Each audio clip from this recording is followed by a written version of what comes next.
할렐루야. 성경 암송하심으로 새벽 기도회를 시작하겠습니다. 그들이 사도의 가르침을 받아 서로 교제하고 떡을 떼며 오로지 기도하기를 힘쓰니라. 날마다 마음을 같이하여 성전에 모이기를 힘쓰고 집에서 떡을 떼며 기쁨과 순전한 마음으로 음식을 먹고 하나님을 찬미하며 또 온 백성에게 칭송을 받으니 주께서 구원받는 사람을 날마다 더하게 하시니라. 아멘. 하나님의 말씀은 레위기 27장 16절에서 34절까지 말씀입니다. 이 시간 제가 읽을 때에는 28절과 29절의 말씀을 읽도록 하겠습니다. 어떤 사람이 자기 소유 중에서 오직 여호와께 온전히 바친 모든 것은 사람이든지 가축이든지 기업에 바치든지 팔지도 못하고 무르지도 못하나니 바친 것은 다 여호와께 지극히 거룩함이며 온전히 바쳐진 그 사람은 다시 무르지 못하나니 반드시 죽일지니라. 아멘. 이제 드디어 레위기의 마지막 장을 살펴보게 되었는데요. 27장은 서원에 관한 말씀입니다. 아무리 완악한 마음을 가진 무신론자라 하더라도 죽음을 앞에 두면 신을 찾고 기도하는 것으로 알려져 있죠. 사람들은 자신이 절박한 공경에 처해 있음을 발견했을 때 기도하고 만약 문제를 해결해 주신다면 하나님을 위해서 어떤 일을 하겠다고 맹세, 즉 서원을 하게 되죠. 구약 성경은 이굽할 때에 하나님께 서원하는 다수의 사례를 확인할 수 있습니다. 야곱의 경우 형의 위협을 눈앞에 두고 만약 하나님께서 안전하게 고향으로 돌아오게 하신다면 자신의 모든 것에서 10분의 1을 드리겠다고 서원을 했었고, 사사 입다의 경우도 암몬과의 전쟁에서 승리를 하게 되면 진문에서 나와 자신을 영접하는 사람을 번제물로 바치겠다고 서원을 했었고, 또 한나의 경우도 아들을 허락하시면 그를 평생 하나님께 드리겠다고 맹세를 했었죠. 이처럼 대부분의 서원은 위기를 벗어나고자 하는 다급한 마음에서 충동적으로 이루어지는 경우가 많은데요. 그런데 위기가 끝나고 돌이켜 생각을 해보면 서원이 어리석고 불필요해 보일 수도 있고, 또 서원을 잊어버리거나 서원의 일부만을 이루고 싶어 할 수도 있습니다. 그런데 성경은 이런 태도에 대해서 무엇이라 말합니까? 전도서 5장 3절과 4절은 이렇게 말합니다. 네가 하나님께 서원하였거든 갚기를 더디게 하지 말라. 하나님은 우매한 자들을 기뻐하지 아니하시나니 서원한 것을 갚으라. 서원하고 갚지 아니하는 것보다 서원하지 아니하는 것이 더 나으니. 레위기 27장의 목적 가운데 하나는 바로 서원을 해지할 때 상대적으로 높은 값을 치르도록 하거나 마음을 바꾸는 자들에게 일종의 과태료를 부과함으로써 경솔하게 서원하는 것을 억제시키고 있는데요.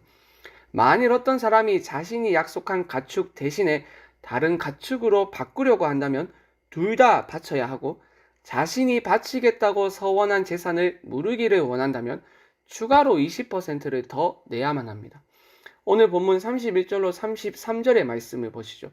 또 만일 어떤 사람이 그의 11조를 물으려면 그것의 5분의 1을 더할 것이요. 모든 소나 양의 11조는 목자의 지팡이 아래로 통과하는 것의 10번째의 것마다 여호와의 성물이 되리라. 그 우열을 가리거나 바꾸거나 하지 말라. 바꾸면 둘 다 거룩하리니 무르지 못하리라. 그렇다면 신약 성경은 서원에 대해서 무엇이라 말하고 있을까요? 이제 옛 언약이 폐지되었고 새 언약이 그리스도를 통하여 성취되었으니 서원을 하지 않아도 된다고 말할까요? 그렇지 않습니다. 신약 성경을 보면 서원을 내포하는 본문들이 분명히 있는데요. 대표적으로 바울의 경우입니다.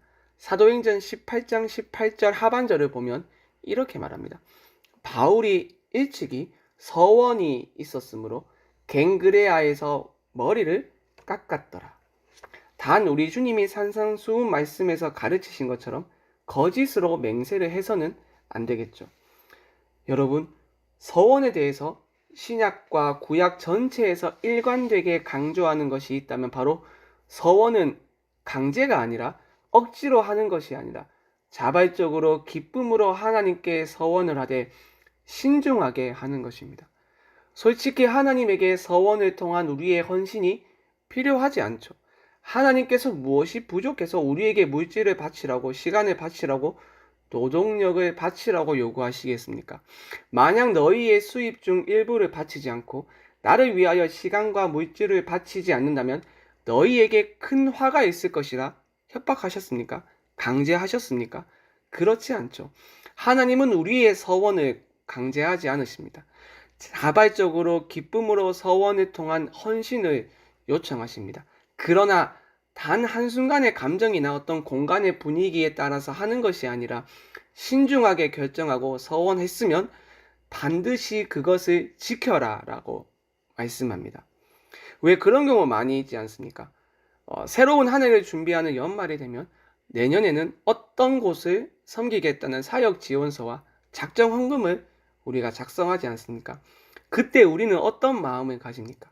그래, 다가오는 새로운 한 해에는 주의 몸된 교회를 위해서 시간과 에너지와 물질을 헌신해야겠다고 다짐을 하죠. 그런데 연약하고 간사한 우리는 어떤 생각을 합니까? 막상 시간이 지나면 지날수록 처음 다짐했던 마음들은 온데간데 없고 사라지고 온갖 핑계와 이유를 대며 헌신에서 멀어지고 있는 자신의 모습을 보게 되죠. 기쁨으로 하는 것이 아니라 억지로 하는 모습들을 심심치 않게 보게 됩니다. 물론 그렇다고 본문의 말씀처럼 서원을 이행하지 않으시 무엇인가를 더 부과하고 그러지는 않지만 우리가 서원을 할 때는 신중하게 해야 한다는 것을, 자발적으로 기쁨으로 해야 한다는 것을 잊어서는 안 되겠습니다. 끝으로 레위기를 끝내는 27장에 하나님께 온전히 바치는 서원이 왜 나왔는지 생각해 볼 필요가 있겠는데요. 레위기의 전체 주제가 무엇입니까? 내가 거룩하니 너희도 거룩하라 라는 말씀에서 알 수 있듯이 거룩이 레위기의 핵심입니다. 거룩이란 하나님께 속한 것, 하나님께 온전히 드려지고 헌신된 것을 의미하죠. 그래서 레위기를 시작하는 1장은 하나님께 번제물로 드려진 제물로 시작해서 마지막 27장은 자기 자신을 하나님께 헌신하고 드리는 것으로 끝납니다. 자신의 물질과 가축과 열매의 소산과 집과 토지 등을 드리는 것으로 말입니다. 이것이 무엇을 의미합니까? 여러분, 신약 시대에 이르러서 하나님께 바쳐진 것은 특정한 물건이나 장소가 아니죠. 그리스도 안에 있는 우리 자신이 하나님께 드려진 거룩한 존재입니다.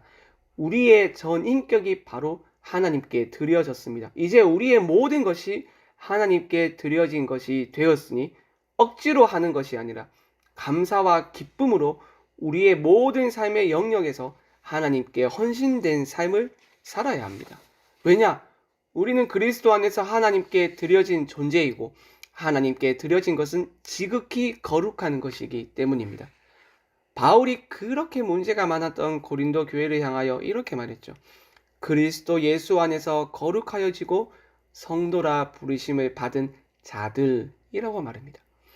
그리스도 안에서 하나님께 이미 드려진 우리의 이 정체성을 기억하며 하나님께 헌신된 거룩한 삶을 통하여 하나님을 기쁘시게 하는 여러분이 되길 바랍니다.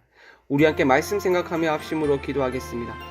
그리스도 안에서 하나님께 드려진 거룩한 존재라는 것을 깨닫고 기쁨으로 하나님께 헌신된 삶을 사는 우리들이 될 수 있도록 하나님 붙들어 주시옵소서. 월요일은 다음 세대를 위해서 기도하는 날입니다. 우리 다음 세대에게 특별한 은혜를 부어 주시옵소서. 하나님을 아는 지식 안에서 자라가게 하시고 하나님을 삶의 주인으로 인정하며 살아갈 수 있도록 붙들어 주시옵소서. 마지막으로 포스트 코로나 시대에 우리 교회가 위축되지 아니하고 힘차게 도약할 수 있도록 지혜와 힘, 필요한 모든 것들을 우리에게 공급하여 주시옵소서. 이 외에도 개인의 기도 제목을 가지고 자유롭게 기도하시면 되겠습니다. 우리 주님의 이름을 한번 부르고 자유롭게 기도하겠습니다. 주여